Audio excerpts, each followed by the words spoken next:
はい、皆さんこんにちは。かっチャンネルです。どうもどうも。はい、前回から続きでですね、この動画撮ってるんですけど、このインパクトレンチを紹介しました。廃校機の WR36DA ですね、これを紹介したんですけど、今回は、この先っちょにつけるこのソケットを、ちょっと、紹介じゃないんですけど、注意事項をちょっと話していこうかなと思います。はい。ですね、私はこういったですね、先端の、こういうレンチとか工具は、よくアストロプロダクツのものを、買って使ってるんですけど、この前ですね、ローテーションしているときに、買って初めて使うときですね、ちょっと気づいたことがあったんで、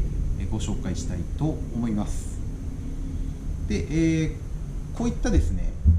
ソケットっていうのは、こういった2141って書いてるんですけど、コンビネーションになってまして、外側ですね、六角の方は普通にホイールナットを外すんですけど、後輪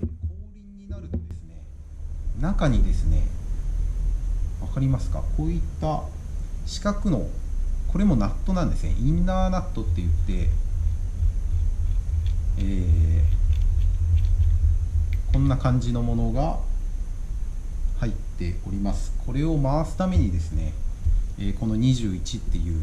21だけじゃないんですけど、これがスタッドボルトになってて、ホイールがはまって、これを1回インナーナットを締めて、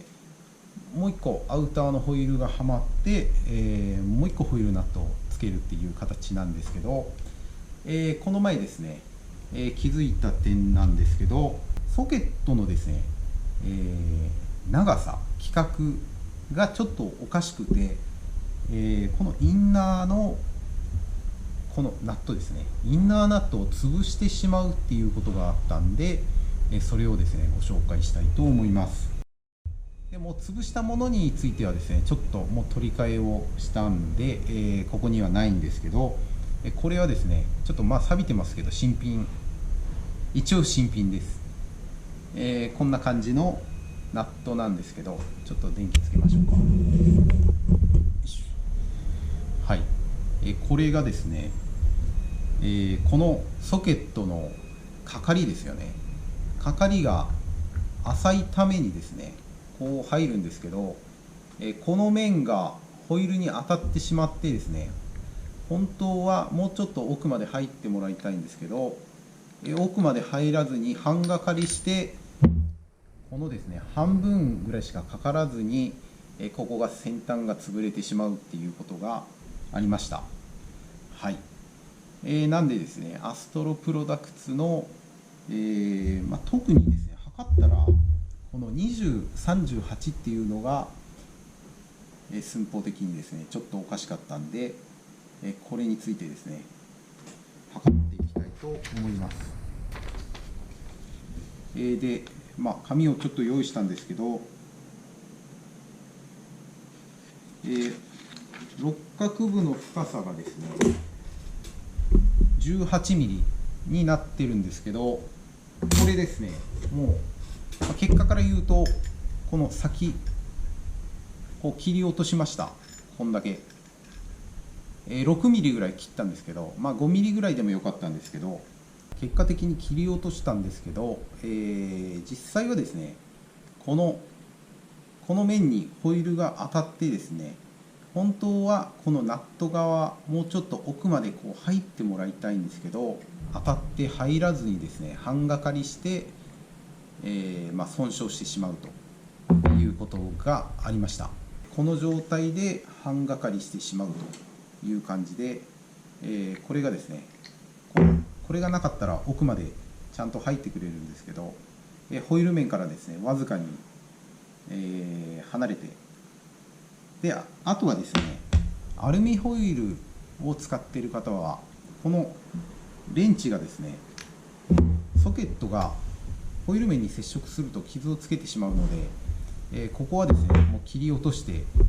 こう使うかですね、こう短いものを使ってもらった方がいいかなと思います。他のメーカーはですね KTC とかはちゃんとなってるんですけど、だいたいこれで13ミリで、14ミリとかになってるメーカーもあるんですけど、そのくらいの寸法が、ベストかなと思います。でこれを測ったらですね18ミリあったんですよ。これがそうですね41の方で17ミリで、こっちはですね18ミリになってるんで、